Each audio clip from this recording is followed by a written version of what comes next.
નામ બિલાલ અબ્દુલ્લા કાજી છે અને મારો હોદ્દો છે Gujarat general secretary SDPI social democratic party of India.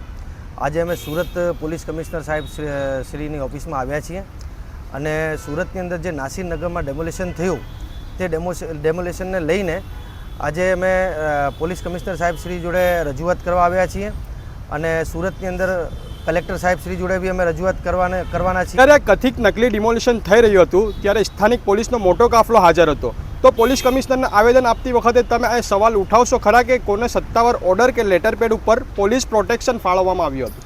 જી, તમે જે કીધું એ રીતનું અમે બધું આની અંદર મેન્શન કરી દીધું છે અને આની અંદર અમે માંગ કરી છે કે જે સત્તાવાર અધિકારીઓ, જે ઉચ્ચ સ્તરના અધિકારીઓ, SOG, PI SOG Surat city, Sonara સાહેબ, અન્ય ડીસીપી એસઓજી સાહેબ આ મોકા ઉપર હાજર હતા જ્યાં ડેમોલેશન થયું અને આવા ઉચ્ચ અધિકારીઓની હાજરીમાં આ નકલી ડેમોલેશન થયું તેનું અમે પ્રશ્ન ઉઠાવ્યું છે અને અમને એવી આશા છે કે આમની ઉપર કાર્યવાહી કરવામાં આવશે। અને પહેલાં તો એ કે આની તપાસ થવી જોઈએ કે આમાં શું શું છે ને કોણ કોણ આની અંદર આ નકલી ડેમોલેશનની અંદર કયા કયા અધિકારીઓ આની અંદર સામેલ છે। અને અમે તો સીબીઆઈની તપાસની પણ માંગ કરી છે, કારણ કે આટલા દિવસ થઈ ગયા હજી સુધી આમની ઉપર એફઆઈઆર નથી થઈ।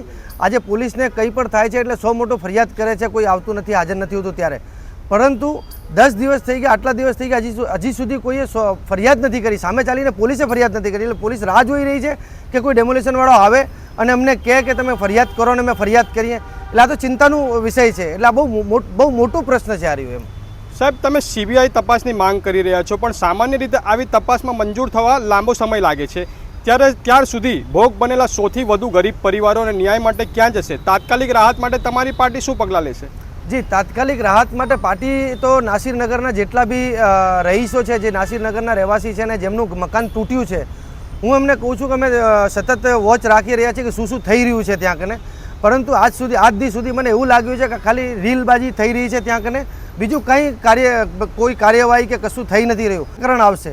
અને અમે એસએમસીને બી, સુરત એસએમસીને બી કહીએ છીએ, મહાનગરપાલિકાને બી, કે આમનું તાત્કાલિક કંઈ ને કંઈ વૈકલ્પિક એમનું સ્થળ આપો, જ્યાં સુધી આ મામલો ચાલતું રહે ત્યાં સુધી એમને તાત્કાલિક એમને વિકલ્પ આપવું પડે એસએમસીને, એવી અમારી માંગ છે।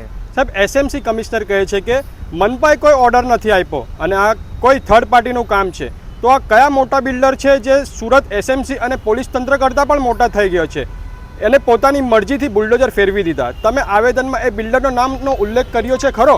બિલ્ડરનું નામ અમને સ્પષ્ટ નથી ખબર કે બિલ્ડરનું નામ શું છે, કયા બિલ્ડરે કરાવ્યું છે, એ તપાસમાં બધું બહાર આવશે। અમે તપાસની અંદર જે ઉચ્ચ અધિકારીઓ છે ત્યાં હાજર હતા, એમને બધી ખબર છે કોણે બોલાવ્યા છે, અને હું તો કહું છું એમને મોબાઈલ પણ ચેક કરવા જોઈએ કે એમને મોબાઈલની અંદર કોનાથી વાત થઈ છે, શું છે, કોનાથી લેતી દેતી થઈ છે, આ બધી તપાસમાં બહાર આવશે। અમને કંઈ ખબર નથી કે કયો બિલ્ડર છે, કોણ છે આની અંદર તોડવાવાળો। પબ્લિકના જોડે ગયા એટલે પબ્લિકે એક જ વસ્તુ કીધી કે અમે એસએમસીમાં ગયા, એસએમસીના કમિશનર સાહેબે કીધું કે એસએમસીએ નથી કરાવ્યું ડેમોલેશન, જેવી રીતે તમે કહી રહ્યા છો। એટલે આ કેટલું ગંભીર પ્રશ્ન છે અને કેટલું ગંભીર મુદ્દો છે કે સાહેબ, આ આખી ઘટના ગયા મહિના એટલે કે ગયા મે મહિનાની 30 તારીખે થયું, તો તમારી પાર્ટી પોલીસ કમિશનર સુધી પહોંચવામાં આટલા દિવસો કેમ લાગ્યા? શું આ માત્ર એક રાજકીય વિરોધ પ્રદર્શન છે કે પછી ભોગ બનનારાઓ માટે ખરેખર ન્યાય આપવા માટેની લડત છે? ના, આમાં તમારું પ્રશ્ન બહુ સારું છે। ખરેખર ભોગ બનનારાઓ માટે જ અમે આટલા દિવસ અમે થોભ્યા છીએ, કારણ કે જ્યારે બી કોઈ બી એવી વસ્તુ થાય છે એટલે લોકો તરત જ નેતાગણ જાય છે, ત્યાં પોતાની રીલો બનાવે છે અથવા તો કંઈ ઊભા માંગ કરે છે, પણ પેપર વર્ક કોઈ કરતું નથી। એટલે અમે જોયું કે આ ખરેખર શું છે, એટલે અમે તપાસ કરવામાં આટલા દિવસ લાગ્યા કે ખરેખર આમાં શું થઈ રહ્યું છે। એટલે પછી ધીરે બધું બહાર આવ્યું, એ પ્રમાણે અમે બધી માંગણી કરી છે કે આ એક નકલી ડેમોલેશન થયું છે, આની અંદર ઉચ્ચ કક્ષાના અધિકારીઓ ત્યાં હાજર હતા, પોલીસ કાફલો હાજર હતો, એસએમસીના ડ્રેસ પહેરેલા લોકો હાજર હતા। એટલે બધી તપાસ કરીને અમે અહીંયા કને માંગણી કરવા આવ્યા છીએ। કદાચ અમે પહેલ કરતા અને કંઈક બી ખોટું થતું અથવા તો અમારાથી કંઈ ખોટું થઈ જતું તો ત્યાંના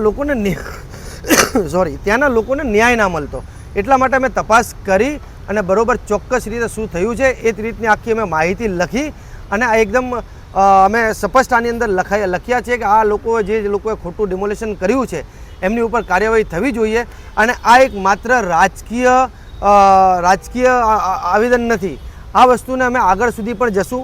પણ તમે જ્યારે બી કોઈ કોર્ટમાં જાઓ છો, હાઈકોર્ટમાં કે સુપ્રીમ કોર્ટમાં જ્યારે ડાયરેક્ટ લોકો જતા હોય છે ત્યારે કોર્ટ એક જ વસ્તુ કહે છે કે તમે નીચે પ્રોસેસ પૂરી કરીને આવ્યા, એટલે અમે નીચેથી પ્રોસેસ પૂરી કરીને આગળ જવાના છીએ અને આમાં જે કોઈ સંડવાયેલો હશે, જે કોઈ અધિકારી હોય, જે કોઈ બિલ્ડર હોય, જે કોઈ લુખા હોય, માફિયા હોય, જે કોઈ હોય, એમનું બધાનું રાજ ખુલશે અને એમને બધાને સજા 100% કરાવશું અમે. તમે આજે આવેદન આપવાના છો બધી જગ્યા પર, તો છતાં તમને સંતોષકારક જવાબ ન મળે કે કાર્યવાહી ન થઈ, તો આગળની તમારી રણનીતિ શું રહેશે? જી, અમે તમને એ જ કહીએ છીએ કે જે કોઈ લાગતા વળગતા અધિકારીઓ હોય ને નીચે કક્ષાના, એમની જોડેથી અમે ABCDથી ચાલુ કરવું પડે તો જ આ ચોક્કસપણે આ તપાસ થાય. નકર ડાયરેક્ટ તમે કોઈ જગ્યા ઉપર જતા રહો એટલે તપાસ ના થાય. એ જ તમને મેં કીધું, અમે નીચેથી ABCDથી અમે બધું આપીએ છીએ. અમે કમિશનર સાહેબને આપ્યું, અમે કલેક્ટર સાહેબને અપાવશું અને સુરતની જનતાને એટલો અમે વિશ્વાસ અપાવી છે કે સુરતની જનતા સાથે કોઈ પણ માફિયો ખોટું કરશે એ માફિયાને 10 વાર સોચવું પડશે કે અહીંયા કને એક એવી જાગૃત લોકો અને જાગૃત પાર્ટી છે જે સત્યની સાથે ચાલે છે અને કાયદેકીય લડત લડે છે. TV92 ગુજરાતનું આવાજ.